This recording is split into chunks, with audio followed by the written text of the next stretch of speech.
کہ یہ ڈیفنس کا وہ پلاٹ ہے جو کہ دلدل ہوا کرتا تھا اور 2 لاکھ کا ملتا تھا، اور یہ تو بہت ہی سستا پلاٹ تھا، گلستان جوہر کا فلاں پلاٹ تھا، یہ 80,000 روپے کا ہوا کرتا تھا، آج نہ جانے کتنے کروڑوں اس کی مالیت ہے۔ ایسے آپ کو کئی کردار ملے گا۔ میں سمجھتا ہوں یہ کردار صرف اور صرف اس لیے جنم لیتے ہیں کیونکہ انہوں نے صحیح وقت پہ اپنے اندر کا ڈر نہیں نکالا ہوتا۔ وہ ڈر کیا ہے؟ ڈوب جانے کا ڈر۔ وہ ڈر کیا ہے؟ کھو جانے کا ڈر۔ میں نے جب آپ کو کہا اپنے ماں کے پیٹ سے لے کے میں نہیں چلا تو آپ میں سے کوئی بھی شاید نہیں چلا۔ تو جو کچھ آج ملا ہے وہ اللہ کی دین ہے، وہ رب کی طرف سے ملا ہے۔ تو رب نے جب اب دیا ہے پھر دے گا، تو کھو جانے کا ڈر تو کسی صورت ہونا ہی نہیں چاہیے کیونکہ ہمارا اپنا ہے ہی۔ اب اس سے آگے ذرا سے چلتے ہیں۔ یہ ہاؤسنگ کی فیلڈ یا ہاؤسنگ کو میں کس طرح سے لیتا ہوں تو پھر آپ کو پروجیکٹ کی سمجھ آ جائے گی۔ بنیادی طور پہ بہت خوبصورت جگہ کا بننا، بہت بلند و بالا عمارتوں کا تعمیر ہونا، میری نظر میں صرف یہ ہاؤسنگ نہیں ہے، یہ اس کا ایک پہلو ہے، بلکہ ہاؤسنگ یا ایک کامیاب ہاؤسنگ وہ ہے جو آباد ہونے کا پورا پوٹینشل رکھتی ہو، جہاں آباد کاری آ سکتی ہے۔ اب ہم اگر ہلکی سی نگاہ ڈالیں فطرت پہ کہ فطری طور پہ آباد کاری کہاں آتی ہے تو ہمیں بہت آسانی سے جواب مل جائے گا۔ میں کراچی کو مثال بناتا ہوں۔ جب پاکستان آزاد ہوا تو کراچی میں کوئی 4 لاکھ کی آبادی موجود تھی اور اس کا بیشتر حصہ وہاں موجود تھا جہاں اللہ پاک نے قدرتی طور پہ رزق کے وسائل رکھے تھے، یعنی سمندر کے کنارے موجود تھا۔ آج کی جو بچے ینگ ہیں ابھی، جنہوں نے اس وقت کا دور نہیں دیکھا یا وہ ہسٹری میں اتنا زیادہ نہیں انٹرسٹ رکھتے، وہ آج گوادر کو اسٹڈی کریں۔ گوادر میں آج بھی رزق جو موجود ہے وہ سمندر کنارے موجود ہے، یعنی وہی مچھلیوں کا کاروبار کر کے ان کو پکڑ کے لوگ رزق حاصل کرتے ہیں۔ تو آبادیاں وہاں آتی ہیں جہاں رزق ہو، اور جیسے جیسے معاشرہ تقویت پاتا ہے، جیسے جیسے ڈیولپمنٹس آتی ہیں، جیسے جیسے ٹیکنالوجیز آتی ہیں، ویسے ویسے انڈسٹریلائزیشن اور کمرشلائزیشن بڑھتی ہے۔ لہٰذا ہم یہ کہہ سکتے ہیں کہ جہاں جہاں کاروبار ہوگا وہاں وہاں رہائش ضروری ہے، وہاں وہاں آباد کاری ممکن ہے۔ ہم ایک ایسی جگہ کی تلاش میں تھے جہاں ہمیں یہ تمام چیزیں میسر ہوں، اور وہ تمام چیزیں ہمیں میسر آئیں سی پیک کے روپ میں۔ بہت دفعہ آپ لوگوں نے نام سنا ہوگا سی پیک کا، جو کہ فیوچر بھی ہے پاکستان کا۔ ہم اس میں تلاش میں تھے کہ وہ سی پیک کا روٹ ہے کیا، اور وہ کیوں میرے ذہن میں آئی یا کیوں میرے سامنے آ گئی۔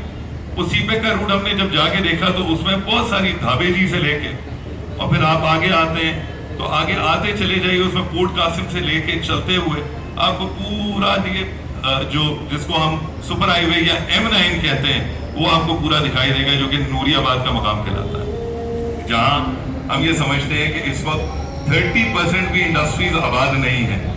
اس کا مطلب ہے 70% سے زائد آلریڈی وہاں پہ ایکسپینشن کے مواقع موجود ہیں، اور جو اس وقت انڈسٹریز موجود ہیں ان کے لیے وہاں پہ ایک بھی رہائشی اسکیم موجود نہیں ہے۔